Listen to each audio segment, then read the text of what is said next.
السلام عليكم، كل عام وانتم بألف خير أعزائي، الرزق والأمان للجميع، وإن شاء الله من العوادة وتقبل الله صيامكم وقيامكم وتحقيق الأمان للجميع ويحفظ عوائلكم ويسلمكم. أعزائي مثل ما تشوفون هذه سفرة العيد المتواضعة، حبيت هذا كل الموجود هنا بالسفرة. طبعا تقدرون تطلعونه بالقناة مالتي موجود، بس تكتبون أكلات عراقية أم زين زائد الأكلة اللي تعجبكم.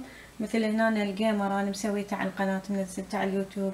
هاي هنا فطاير الزعتر والجبن والخبز والفطاير هاي المشكلة.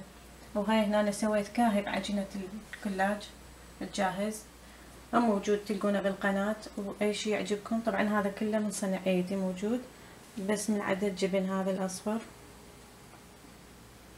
أعزائي هواي تجيني أسئلة على المطبخ وعرض المطبخ. أنا قناتي تعليم الطبخ وأريد أساعد المغتربين، بس هذا هدفي.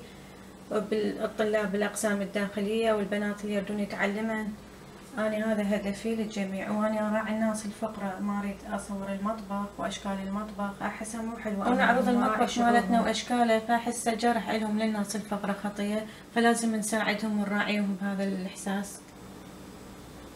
هواي من البنات يقولون ما جاي تجاوبينهم زين. أنا جاي أجاوب الأسئلة المهمة، وأنتوا شوفوا الفيديو من البداية لنهايته راح تتفهمون أكثر. وأنتوا تعرفون أنا هم عندي عائلة وعندي بيت وعندي مسؤولية والتزامات، وأحاول بكل جهدي أن أكون بخدمتكم. وأنا أعتذر إذا أي واحد ما جاوبته أو أي واحد ما رديت على السؤال، فلازم تتفهمون هذا السؤال اللي عندي. أنا هواي عندي التزامات بالبيت وعندي أولاد، ولازم يعني مسؤوليات هواي عندي.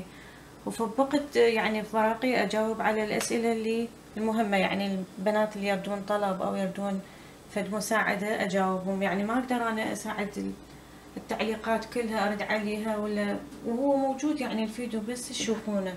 هو بنات يسألون يعني فد سؤال موجود هو بالفيديو تشوفونه وتتفهمونه من البداية وتتأكدون من عنده. وأنا أشكر جميع المتابعين على تعليقاتهم الحلوة والجميلة، وكل عام وانتم بألف خير، يا رب الصحة والأمان على الجميع.